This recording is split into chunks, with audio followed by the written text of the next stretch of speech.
You know, years ago I was visiting my Uncle Jeffrey up at his farm when he asked me, Mark, how do you feel about circus lions being kept in cages? I answered something like that. I thought it was wrong, it was cruel, it shouldn't be allowed. He said, wrong answer. Then he asked me, Mark, how do you feel about your footy team losing on Saturday? I told him we were unlucky. We had a full forward with a quick uphill, and we still only lost by 3 points. Again, he said, wrong answer. Now, by this time I was feeling more unsettled than a guest speaker at a heckler's convention. But he pointed out that he had asked me how I felt about circus lions being kept in cages. And I had given him my thoughts on the matter. Big difference. A correct answer might have included words like concerned, frustrated, appalled, which are feelings. And how did I feel about my footy team losing on Saturday? Deflated, flat, disappointed. Uncle Jeff then said, when it came to distinguishing between my feelings and thoughts, I was pretty ordinary. And that if we fail to describe our emotions, we can lose touch with them. For example, if someone just says, oh, I feel bad, they might actually be feeling lonely and isolated, but not be aware of it. Or someone might act angrily, but not realise that they're afraid. So they spend time and energy being angry, but don't address the fear. You can't address an emotion if you're not aware of it. And that's the bit that got me. You can't address an emotion if you're not aware of it. And if you're not aware of an emotion, it will lead you.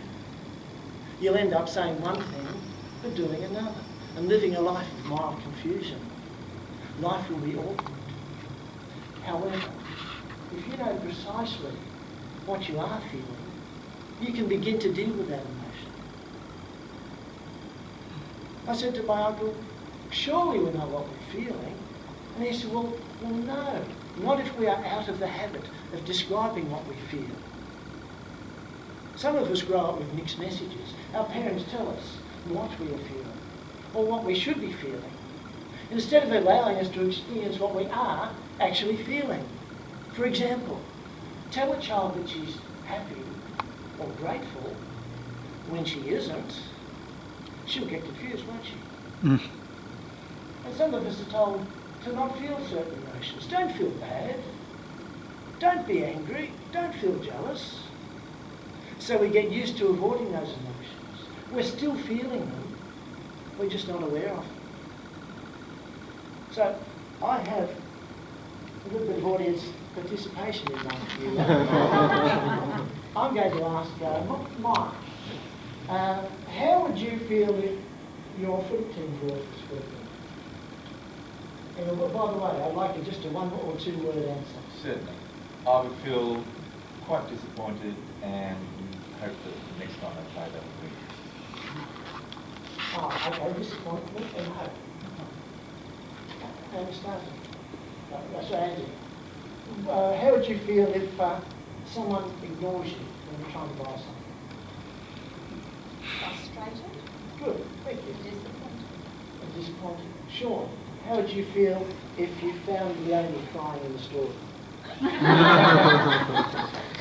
Probably go ask her what's wrong, concerned, and Wrong answer. You said you'd probably ask her what's wrong. You gave your thoughts on the matter. You gave your opinion. You gave... I'm not really trying to pick on you, but that, in this sense, is a lot of what happens. A lot of people... I'm sorry. But actually, in life, but in life, a lot of people do confuse their feelings with their thoughts. So what is this key to core happiness?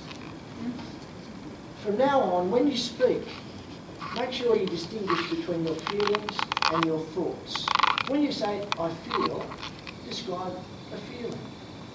When you say, I think, make sure it's a thought. And if you do that often enough, you'll be clear about both. And it doesn't matter how good your life is now, it will improve. Madam Toastmaster.